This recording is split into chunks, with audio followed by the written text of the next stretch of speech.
Hey, and welcome to the highlights of episode number 171 with my darling husband, Nick Broadhurst, and me. Some of my favorite parts of this episode were when we dive deep into some big challenges that we have had in our relationship and how we move through them.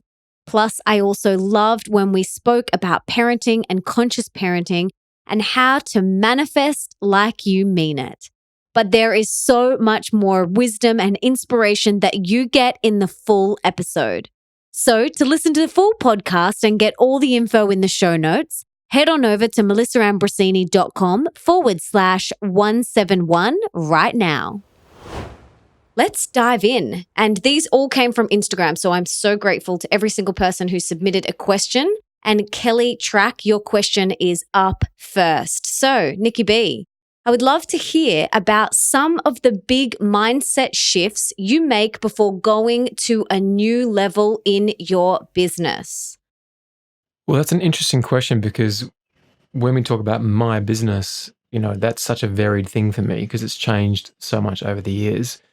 The big shift I've had recently, which has led to me ending my podcast as of this week, is to become completely focused on my music. So music is now my business, and I do have other businesses, but music is now my business. And the mindset shift there was, I guess it was driven by the fact that I feel like my life is not fully lived unless I fully express myself within my music and just become much more prolific in that. So in my last episode of my podcast, I asked the question, what is that one thing that you would do for free every single day?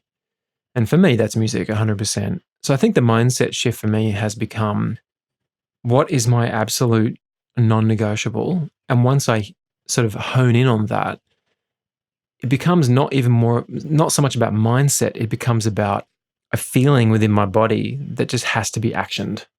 And I think that applies to every single person listening is, what's that one thing you would do for free every day? And feel into that, like really feel. Like for me, it almost feels like desperation, like I have to do it. And then that becomes all encompassing for my body, my mind, my soul. And, I have no choice but to take action on that. How about you, darling? I guess for me, when I reflect back on new levels and next levels in my business and the evolution of my brand, the big shifts that I've had to move through has always been these limiting mean girl blocks, whether it's fear or worthiness. And every time I have mastered that limiting fear-based belief around, I can't do this, or I'm not smart enough or good enough, and I've busted through that, that's when my business has gone to the next level. So the big shifts for me have been mastering the fear, the mean girl stuff, and worthiness. And am I worthy of this? And moving through those big blocks has really helped me move to the next level in my business. All right, I hope that helps. Let's move on to the next question. And this is from Life is Beautiful. And she's asked, what has been 2 to 3 of the most life-altering personal development seminars or workshops we have attended? And is there a book or a seminar that you would recommend to help with finances to help one become more masterful in their finances? So do you want to go first, babe? This is a good question. I have not been to a lot of seminars, to be perfectly honest with you. I have. I actually don't think I've been to, I can't think of any, but I did go to Awesomeness Fest. Now, Awesomeness Fest is this incredible annual meeting over 4 days, I think it is. And the first one I went to was in Hawaii, and it was a bit of a game changer because it introduced me to all these different types of entrepreneurs around the world who have become very close friends and, to be honest, have played a big role in some of Melissa's business. In fact, our marketing team, I met through people I met at Awesomeness Fest. And then the next year I went to Mexico, Awesomeness Fest. I actually was one of the keynote speakers that year. And I think that's one of the most fun things you can do in terms of the personal development space. It is so powerful. Everyone's on like some special elixir of just having fun. and being super open, loving, and generous and vulnerable. It's just mind-blowing. So definitely check that out. I think one that really hit home for me was DeMartini's. I didn't do that one, but you Yeah, did. I did that one on my own, and it was the weekend breakthrough experience. Mm-hmm. Is that what it's called? The breakthrough experience, Yeah. That was life-changing for me, not in terms of business, but more of a personal development awakening, so to speak. But I've been to so many, a lot of my events are really life-changing and life-altering. That's the feedback that I get. But there's so many, but I definitely recommend Dr. John DeMartini's work. He is amazing. I've had him on the podcast. Also, Tony Robbins, his seminars are amazing. There are so many great ones out there. And I think go to as many as you can. Like, why not? We're never going to stop learning and growing and evolving. That's why we're here on earth. So if you can go to at least one big one per year, I would highly recommend it, and go to as many as you can. And then in terms of a book regarding finances, there's so many. Like, Nick and I have read a lot of books on money, and I've actually got a blog post on my website. If you type in the search books, it'll come up with all of the life-changing, life-altering books that I have read. And there's a couple under the finance money section. One of them was DeMartini's. Yes, it's called How to Make One Hell of a Profit and Still Get Into Heaven. It is amazing. And then So good. obviously Tony Robbins' book, Unshakable. And what I was going to say is Barefoot Investors for all the Aussies listening, and Barefoot Investor for Families. That is an amazing book. Not even just for Aussies, to be honest, because he's speaking specifically to an Australian audience in terms of banks and things, but all the same rules apply around the world. So it doesn't matter where you are. The Barefoot Investor is an absolute essential because, and this is something which DeMartini taught us. In fact, I was really lucky to actually have DeMartini, just him and one of my friends in a room for hours, just the three of us, and then another time about 10 of us in a room for a whole day. In fact, that's where Melissa first met John DeMartini, was with us in a small group. So we've been really fortunate to have some very close-up time with John. And I think we probably use more of his concepts than anyone else in our life. Wouldn't you agree? Yeah, the concepts definitely. of polarity, the concepts of divine order, the concepts of projection, just everything. It's just, he has changed everything for us. So you can read the book, The Breakthrough Experience, actually. You can facilitate your own breakthrough, which is pretty cool. But The Barefoot Investor is an absolute essential book on that. And what it does, and this is something which John speaks about in his How to Make One Hell of a Profit and Still Get Into Heaven book, is that when your financial house is organized, the universe feels safe to send money to you, to send abundance to you. When it's not organized, it's going to send you proportionately how much you can hold, right? So I noticed this in our own life. Once we really looked at our numbers, in fact, I've done a podcast episode called Do You Have Leaky Money Buckets, actually? And we'll link to everything that we mention in the show notes, so you don't need to worry about writing everything down. Yeah, so Do You Have Leaky Money Buckets talks about this, that when your financial house is organized, you attract more abundance. And so that means knowing all of the fees that come out of your bank account, making sure that you're not using credit card interest, knowing the numbers in your business, literally knowing all of your numbers and getting it super, super clean and super squeaky. And that was a game changer for us because we were pretty good. But when we did that, I noticed that our own wealth went to a new level. It's like more just started coming to us because we could hold it. Mm-hmm. We're a safe vessel for money. Money wants to come and land where it feels safe and where it's going to be used for good. You know, if you're giving back, and we give back a lot to different charities and organizations, money is like, oh, I'm going to go and, hang out with Nick and Mel for a while because it's a safe place. So that's something really important to think about. And a couple of other amazing books that have been really impactful in our life is The Science of Getting Rich. That was amazing, by Wallace Wattles. Think and Grow Rich by Napoleon Hill. That was also amazing. So they're probably our most favorite books on money and finances. You're pretty set with those. Yeah. If you read those, you're good. You're good to go. Yeah. Jade Panda, she said, if there is something new you want to manifest, what steps would you suggest taking to get the ball rolling and to then keep it rolling? Okay, so this is a great question right now for me, because what I'm wanting to manifest now in my life is to become prolific with my music. But not just writing and writing and writing. I want to write great music. I don't know whether this is ego or what it is, but I want that music to be heard by the world, by millions and millions and millions and tens of millions of people. That's my goal. I think that what I have to offer the world is unique, and I think people can benefit from that. And I'm not going to shy away from wanting to get that out to the world. So I'm going to own that. So what I'm doing at the moment is I'm studying people who have done it. I'm just looking at what did these people do to make this happen. And the great thing is you realize, oh yeah, they're just normal people. And they just happened to write this great song. And oh yeah, it actually wasn't as hard as you think it probably is. They just did it, right? So I think in terms of manifesting something new, it's about taking action. Like if you don't take any action, you can learn and learn and learn and learn, but eventually you just got to sit down at your piano, sit down with your computer, sit down, and whatever it is that you want to do, you've got to sit down and just do it. And then in terms of keeping it rolling, it's really about discipline.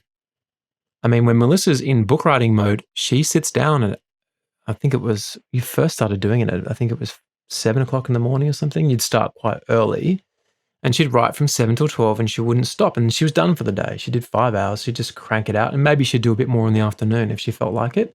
And she did that day in, day out for months. And a book comes out of it and she has a bestseller. And that's really because she just kept showing up. And there's a really great book called Daily Rituals.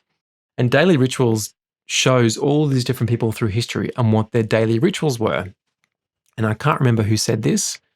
I'm totally paraphrasing, but one of them was, this person was asked a question. He was a novelist. The question was, how do you find inspiration? And he said, I'm really lucky for me because inspiration just happens to strike at 9 a.m. every morning. And what he meant by that was that he sits down at his computer and writes at 9 o'clock every single morning. And it could have been Stephen King, I'm not too sure.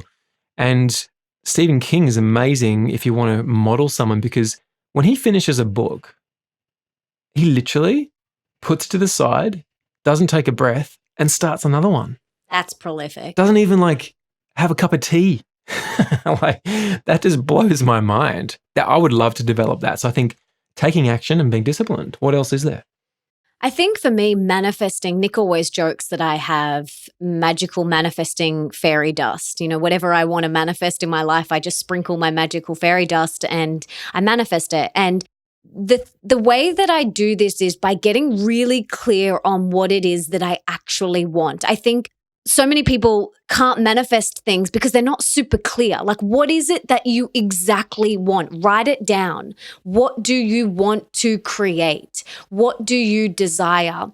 Write it out and get super, super clear on it. And then you act as if you've already got that. I think, feeling a lot of people like, I want the home or I want the car, and they feel this lack within themselves. There is no lack. You already are full. You already have everything that you truly desire. So it's about feeling what it feels like to already have that thing. And then, like Nick said before, taking daily inspired action. So if you want that thing, what do you have to do every single day to manifest that? All right. Aggie and Mikkel say, I would love to know what programs and apps you use to organize your time and achieve so much in your life. So things like calendars, to-do lists, blogging, business communication. Can you share all of that information? And we actually have already shared this information in the last Yin and Yang, and Nick has a whole bunch of podcast episodes, but just to give you a couple of my favorite off the top of my head. So I use the digital calendar that comes on my laptop free. It's free, guys. You don't need to go and, buy one. The one that comes on your iPhone and it syncs to your computer. So easy. get a digital calendar. It's life-changing. Get organized. One reason why I feel like I'm able to achieve so much in my life is because I am incredibly pitta and incredibly organized and detail-orientated. Yep. And that's an amazing quality that I love about myself. So getting a digital calendar is amazing. I use the Things app, which is like a digital to-do list. That is awesome. I actually interviewed David Allen, who wrote the book Getting Things Done, on my podcast. He created that whole project management, not project management software, project management philosophy process. And Things was developed by a company called Culture Code specifically for that style of productivity. Yeah. And but there's actually a whole bunch of them as well. There's heaps of different to-do list apps that you can get.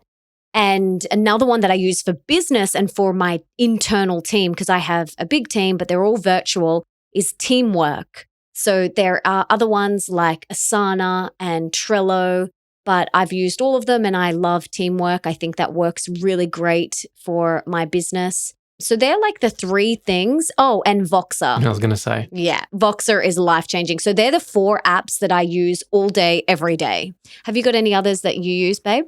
I was going to reiterate Voxer because I did a whole episode on this just called Want Better Relationships, ? There's an app for that. And it's not just business. It's actually, we have found that the people we have on Voxer, we become closer to because you feel like you're in the same room with them all the time. It's really an incredible tool for relationships and for business. And coming back to your calendar suggestion, to tie all the dots, we use Google. Okay, so Google is the thing that brings everything together. So G Suite, okay? So G Suite is basically Google's business suite of apps. And that connects Gmail, which we use. I would never use anything other than Gmail. I couldn't imagine using another program. It's so powerful. Google Drive, and within that, of course, all the different Google Docs. And we use Google Contacts and Google Calendars. We don't actually use those apps online. We use the accounts and we sync them within the Apple Calendar and within the Apple Contacts, if that makes sense. Yeah, so I kind of may have misled them by saying I use the Apple. So you're using the Apple interface, but we're using Google for all of our accounts. So Google is basically the heartbeat of everything. It's the heartbeat of my music as well. You know, everything sits within Google Drive and automatically syncs off my desktop. So it's amazing. Our whole team has access to our Google Drive. Brooke, who is the manager of my business, she has access to everything and, you know, our Google Calendar, so she can put meetings in and do all of that stuff. It's really powerful to have it all in one place. Another thing that I get asked a lot about is, and I think this is especially true for women, is they say to me, I have 15,000 photos on my iPhone and I'm unorganized. And I was the same until I met Mr. Organized over there, who is a perfectionist and organized king. And we got Google Photos. So all of our photos on our phone get automatically, when we're in Wi-Fi, uploaded to Google Photos, and then you can delete them off your phone. So if you lose your phone, you don't lose your photos because they're all in Google Photos, which is awesome. Literally, I can't believe the whole world doesn't use Google Photos, because the thought of having photos on my phone is just stressful. You know, like it literally just, it gives me a headache thinking about having to, if you drop your phone, lose your phone, where do your photos go? Just something as simple as that. So definitely check out Google Photos. We also use things like Evernote extensively. We use Zoom for meetings a lot. And FaceTime, Skype. Yeah, all those things. You know, there's no miracle here. It's just that we use them like really, really well. We're very disciplined with them. So yeah, check those out. They're good. Okay, next question comes from Kaylee Michelle Norris. What are 3 simple biohacks that anyone can implement into their life right away? This is regarding health. Yeah, it's a broad question because it depends how you define biohacking. And I remember Dave Asprey defining it as trying to get control over something you shouldn't have control over, right?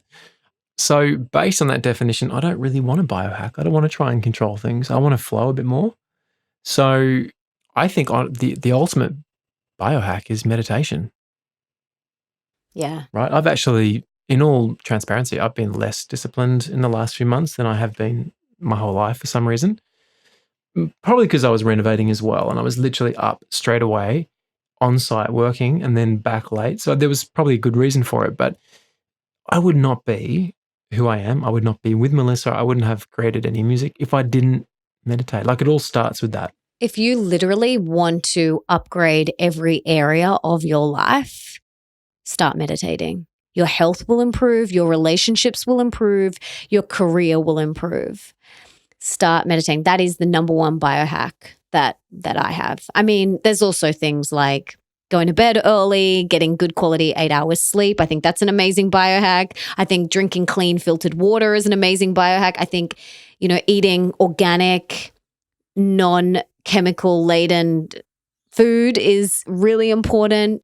Surrounding yourself with inspiring people and inspiring environments. They're all my epic biohacks that I do every single day. Connecting with Mother Nature is also another one.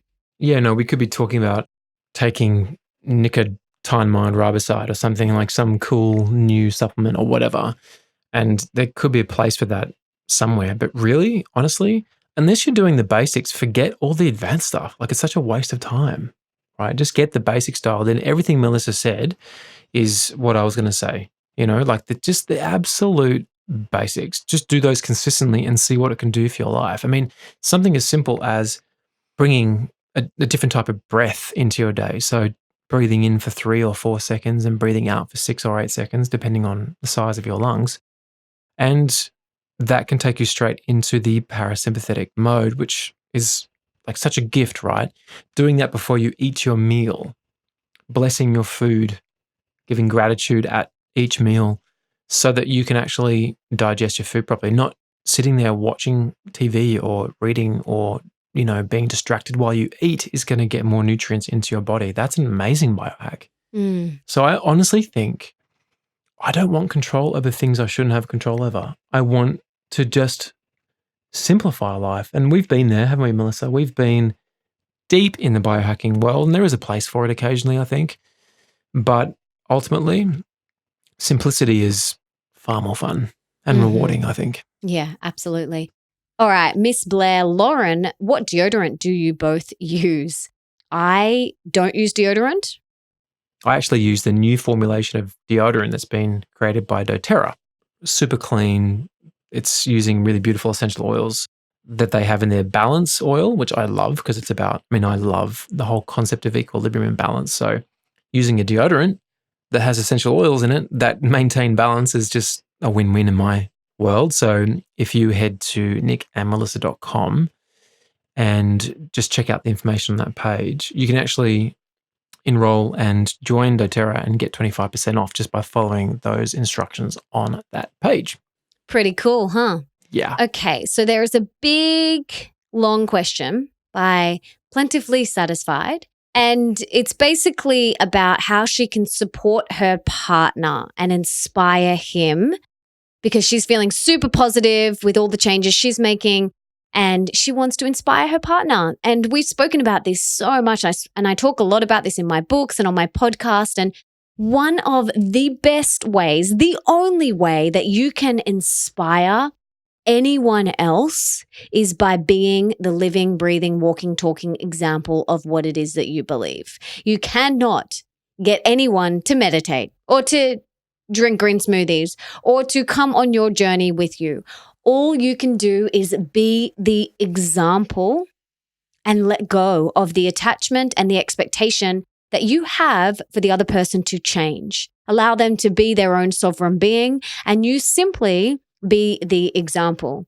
In saying that, Nick and I, absolutely, we are aiming to be the inspiration within ourselves, and for each other. But we do call each other out when we're not our highest self. Oh, yeah. So what do you want to add to that? If you want to inspire someone, you have to be inspiring. Honestly, it sounds so silly to say because it's so That's simple. A quote. It's a good quote. Hashtag. Yeah, honestly, I think that's it. And when we have bumpy periods of our relationship, neither of us are probably being super inspiring in that period, right? It all comes down to that. We're not leading by example. And one of the challenges in relationship is that it's a massive surrender, because you have to respect, as Melissa said, that that person is a sovereign being and on their own journey, and they may not want to go on that ride with you, and they might. And that's okay if they don't want to. And then if they don't want to, you have two choices. You either accept that or you leave. And I know that sounds really kind of black and white, but if you don't accept it but you stay, that's just literally Einstein's definition of insanity, doing the same thing over and over again, expecting a different result. Like, that's going to drive you insane. So I know people who are in relationships and very different to each other, different core values, but they've accepted it and they just make it work. And I know other people who have, like Melissa and I, have extremely close core values, which is why I think we got engaged so quickly, because there was such strong alignment. And if that person is not wanting to become more, if they're just holding firm, and I've spoken about this so many times, probably in a yin yang Q&A, but there is going to be a certain amount of tension between you that you can take. I use the rubber band analogy, and I won't say it again, but essentially there's only so much that relationship can stretch, right? If one person's going in one direction, the other person's going in another direction, or just staying where they are, that rubber band between you is just going to stretch. It's either going to break or that person's going to get flung up to you on the journey. So I think just simplifying it that way, if you want to inspire someone, you have to be inspiring. I love it. Quote of the day, of the decade, of the year, of the lifetime. I don't often do Instagram quotes. Shall I put one up today? Yeah, I love that. Why not? All right, Sonia8354. Could you please share what kind of meals and school lunches you prepare for Leo? Some healthy examples for breakfast, lunch, and dinner for the whole family. You know, there's lots of recipes in my ebook, The Glow Kitchen. That's, Leo eats exactly how we eat. We don't give him a separate meal at dinner time. He eats exactly the same as us. We don't dumb down his food, and we don't, cut things up for him. Like, he eats exactly the way that we eat. And a lot of those recipes that we make that are from the ebook, The Glow Kitchen, which you can get on my website, we'll do for dinners, and then he might take that for lunch the next day. So there's so many amazing recipes out there online that you can check out. Just to be a bit more specific, can I just say that Leo eats the same breakfast as me, which is great because we have the same body type, essentially. So that really works well for him. And Melissa makes really simple things. He doesn't eat a lot of food at school. Like, he's just busy playing and doing his thing. So they're not huge, are they? They're pretty simple. Really simple. Like a lot of cut up veggie sticks, egg muffins, some sushi rolls and wraps with avocado, things like that. It's really simple. And yeah, like Nick said, he doesn't eat a lot. No. And then dinners, as she said, it's the same thing. And that doesn't mean that sometimes he doesn't push back on the pate or something that he doesn't want to eat. He does occasionally push back, and we just say, dude, in this house, that's how it's going to be. We call it crazy eating. So crazy eating is basically when you get upset by something and then it's going to upset you, but you let it upset you again, and you get stuck in this infinite non-stop loop of crazy eating. And we just look and say, dude, you're crazy eating right now. You're going to have to eat it, so let's not have the conversation. So that's just how we run it in the house. I've noticed with children who are really fussy eaters and will only eat specific things, it really comes down to parenting. Like, if you just don't give them a choice, man, they're going to get hungry enough to eat whatever you put in front of them, right? And we just don't have any junk in our house because we don't eat it. And we don't want to dumb him down as well. I don't want to take things out of our meal and make his meal more simple because he's a kid. I want his body to have all the full spectrum of nutrients that we have. And, so many kids won't eat that vegetable, won't eat this meat, won't eat this, won't eat that. It's like, no. And we have a rule with Leo, you try everything once. And, he doesn't love things like oysters or, sardines. But, when we're in Greece, I was like, you got to try it. And when we do have oysters occasionally, we'll give him one and we'll just say, yeah, you got to have one. Just got to have one, and he gags and carries on and literally gags. Like, it's a real gag. It's not every time. Pretty funny, actually. Anyway, treat them as your equals. I think when it comes to food is really important. Yeah. And this, definitely not babies. We're not talking about babies here. We're talking about he's 13. So he's a bit different. Yeah. We wouldn't give a baby an oyster. You never know. Okay. So Kat has a second question. How do you move on from past hurts that have happened in the current relationship? So not meaning past hurts from a different relationship. So from a previous year or situation or something like that. So how do you move on from that? Great question. Really good question. So we kind of have a rule that you can't bring up those things again and say, well, 5 years ago you did that and, we've moved on. And so we kind of have this rule where you can't bring up things from the past in that way. Although we don't always remember. We break that rule sometimes. Yeah. And so, because that just stops the whole, but 4 years ago, you did that. That is just not supportive for anyone's growth because you're not the same person as you were 4 years ago.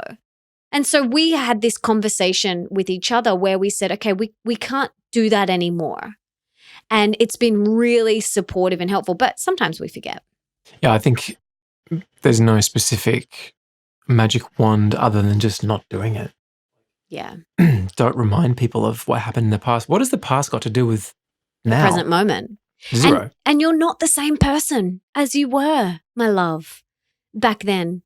Thank goodness you've grown and evolved. So you need to remember that. And just, I think, practicing crystal clear communication with your beloved and saying, hey, let's make a commitment to each other that we're not going to ever bring the past up again in a heated discussion. Because tit for tat stuff just sucks. It's so gross. Yeah, we don't play tit for tat. We know a lot of people that do play tit for tat, but that's another thing that we made a commitment to each other, not playing tit for tat, because it's just a never-ending cycle. So the next question from Caradel87, how was your role as a step parent at the start? How did it feel? Did your bonus child take to you well? Okay, so we've spoken a little bit about this situation in the last yin and yang, and we do still want to do a whole podcast on parenting and step parenting. I'm trying to get Dr. Charlie Safari, who wrote The Conscious Parent, on the podcast. So if anyone knows her, please hook us up because I'd love to have her on the show. But step parenting or bonus parenting is an incredibly different dynamic and I'm still learning along my way. But Leo, yes, absolutely did take to me from the very start. We were in love with each other from day one. We had a beautiful relationship. Leo's a very loving, touchy-feely, beautiful child in that way. So at the beginning, it was so easy. It was easier than it is now. It was just a bonus back then. Yeah, it was just awesome. And then a couple of years in, it did kind of shift. And I feel like my role, I feel like those first few years, whilst it was all bliss, I was kind of trying to find my position in the family and like trying to find my spot, so to speak. And that's when it became challenging. Like at the start, it was just so beautiful because I was just swept up in all of the love and the emotion. And then I started to realize, okay, well, where do I sit in all this? And I got too heady about it all. I was like, well, what's my role and where do I stand and how can I, parent and all this stuff. And I got really, really heady about the whole thing. And at the end of the day, you need to get out of your head and into your heart. And ultimately, all that child needs and all any child needs is love and presence. They do not care whether you buy them the ice cream or the new Lego. They don't care. All they want is your love and your presence. They don't care about flashy toys and big trips and things like that.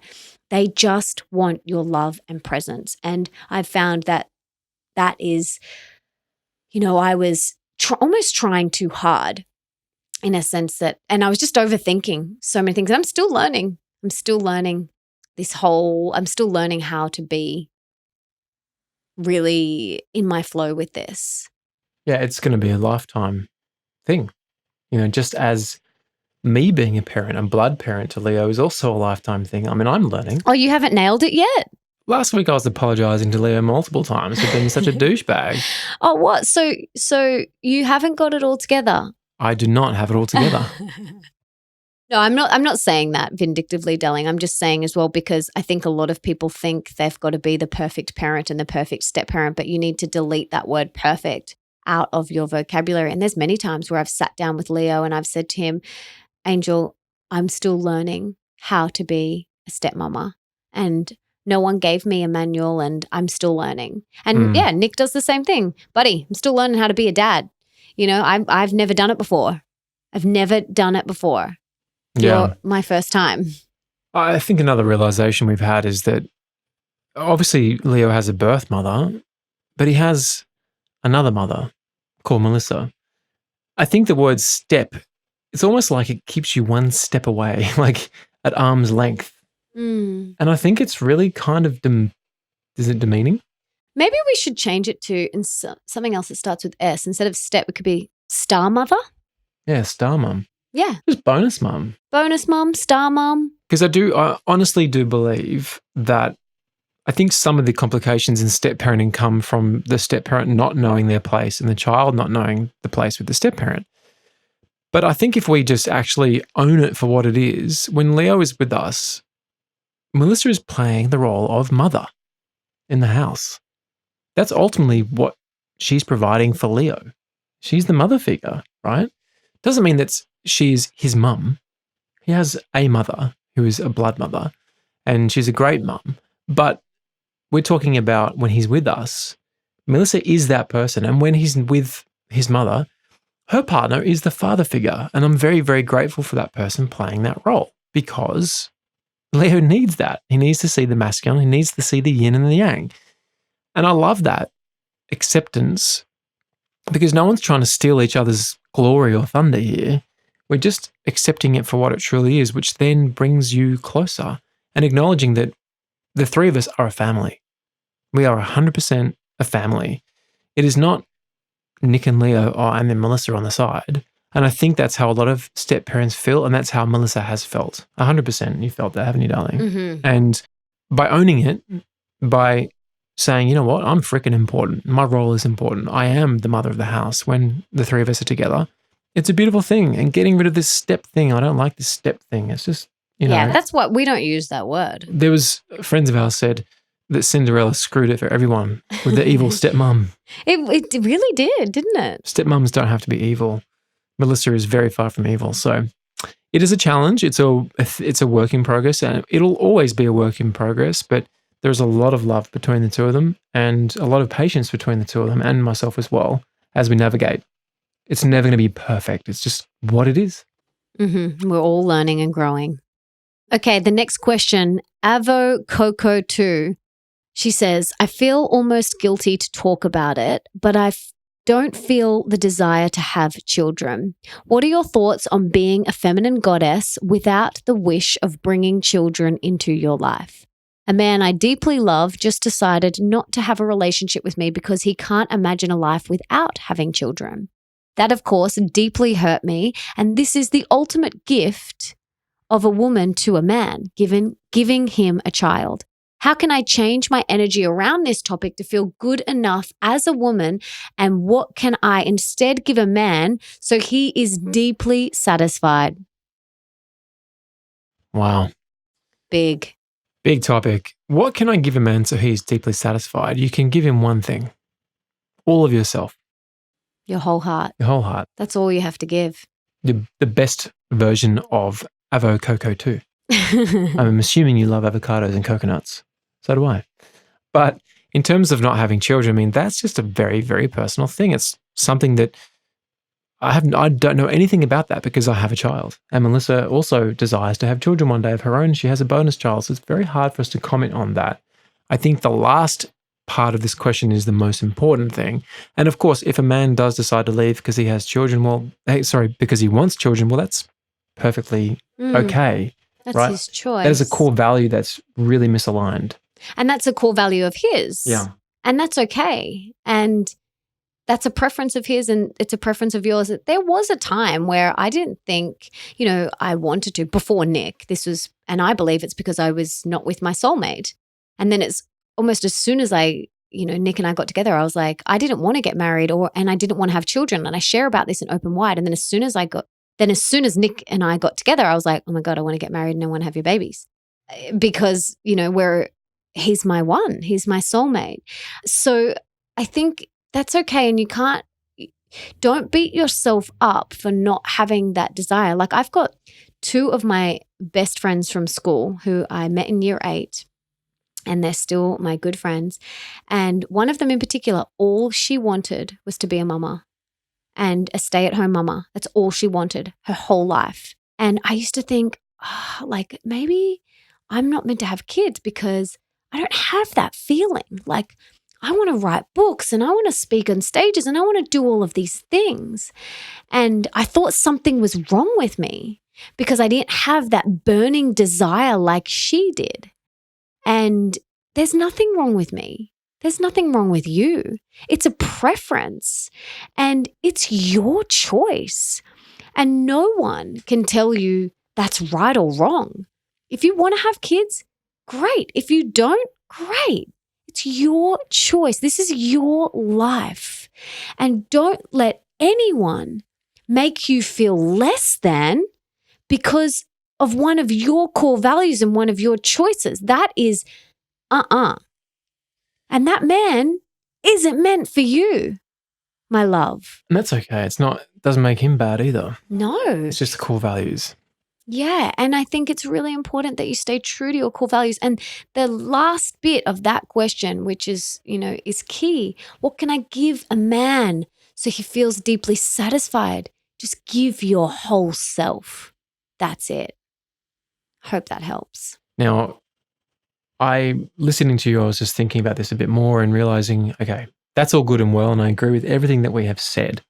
However, Avo Coco too, if I was sitting in a room with you and I had an hour or 2 just to go deep, which would be awesome, right, on this sort of topic, I would like to make sure that this is not just something you've sold yourself because it's covering up something else. Now, I'm not saying that's the case. But the question needs to be asked. Is there something that you're not looking at? Remember, what we resist persists and what we look at disappears. Have you just convinced yourself of the story that you don't want to have children?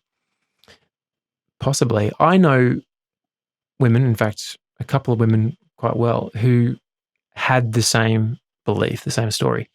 And what changed?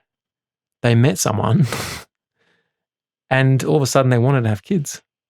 So I'm not saying it's dependent upon meeting the right man at all.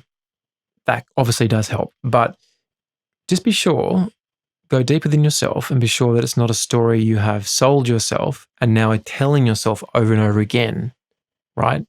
It's this novel that you keep on reading. Be really careful about that. It's a great point because that was definitely the case for me. All of my past relationships, I was like, I don't want to get married and I don't want to have kids. Then I met Nick and I was like, I want to marry you and I want to have your kids. And I didn't want to get married again. I think this is the last one. This is the last one. We've been going for a while. So this is Kate Iffy. I would love to know how you support each other through your struggles and how to best support our loved ones. So we kind of answered this question before. Yeah. That was more about inspiring the other person, but how we support each other. I think it's really important, when you marry someone, when you are in a long-term relationship, well, not just a long-term, when you are in a relationship with someone, you are committed to supporting them.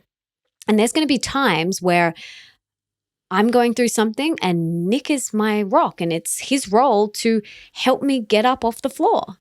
And metaphorically and physically, and then there's going to be times where Nick might be going through something and it's my role to support him through that. And that doesn't mean it's not always challenging. Sometimes it's challenging, especially if Nick was going through something and I'm in a really happy mood and I'm like, come on, let's just go play and dance. And he's going through something. I have to respect that. And I have to support him through that. I think where a lot of people go wrong is they get frustrated and then if that person's down, they then go down as well. And then there's 2 people on the floor. And our role is to not meet that person on the floor and to kind of throw our hands in the air. It's to help inspire each other out of those darker times. That is my role with Nick, is to help him see his true brilliance all the time. And if he's going through something, it's to help mirror back to him what he may not be seeing clearly, to support him through those times. When he went through that really challenging time in 2017, I stood by his side. Does that mean it was easy? No. For those that came to Open Wide, the tour, and have read my book, there was many nights where I slept on the couch. There was many nights where I thought, holy moly, are we going to make it through this? But supporting them through those times is what we sign up for. It's what we sign up for when we enter a relationship. It's interesting reflecting on that period of time in my life. And also, it's interesting because once I sort of transcended that challenge, then you had your own challenges and I've been holding space for you. And it's, if you can be an amazing partner most of the time, because it's hard to be freaking perfect all the time, let's face it. Be careful of your words. Take out hard and take out perfect. Oh, dearie me. It's so hard to live up to your expectations sometimes. Reframe it. Yeah, I mean, take out those two words. It can be challenging. It can feel challenging. Yeah, it absolutely can feel challenging to be the person that you can be. That's better. There you go. Words are powerful, you're right. And she just pulled me up. That's the role of a partner, right? Now, if during those times you just keep showing up and you just keep taking it head on, then there's never any doubt about the relationship. Because the last thing you want is there to be a challenging time and doubts about the relationship. That just adds extra stress. It's crappy, right? And it's interesting, recently I thought, you know what? If I just was a freaking rock star all the time and just showed up consistently, as best as I know I can, then that little belief that came into Melissa's head about, is he the one? That would never have come up because that just wouldn't have happened. It came up as well because I wasn't being all I could be for her. And so I was like, it became this little challenge. How good can I be? What if I just become like this dream freaking amazing husband? And he has been, seriously. It's been like 2 weeks. Let's not get too excited. So I think that's really important as well, is for your partner to be an amazing partner and not bring doubt about the relationship into the challenge, because that sucks. And what happens then is one person closes. Generally, when someone's challenged, they close down. And we all know that nothing good comes from closing. Seriously, it's so important. And it's so... Tattoo it on your forehead. Sometimes so hard. Oh, there it is. There you go. I just gave him a look. Oh, dear. Reframe that. Sometimes it is most definitely a challenge. No, again. Can you reframe it for me? Sometimes it sucks. I don't know. How's that any better than challenge? Okay, sometimes it feels challenging. Sometimes it's very interesting. How about that? Yeah, you can say interesting. But I think remembering nothing good comes from closing is really important. And I think Nick and I have had this conversation, like, no matter what, we're in this for life. We are in this for life. And there may be more challenging times and we may move through them really quickly, or we may take a little bit longer to move through them. And either way, we're in this for life. So that doubt can be erased. And then you can just focus on moving through whatever it is that you are moving through and supporting that person or whatever it is that's going on for you guys in that life. So remove that doubt, have that conversation. When you get married, you're in it. But knowing you're really in it.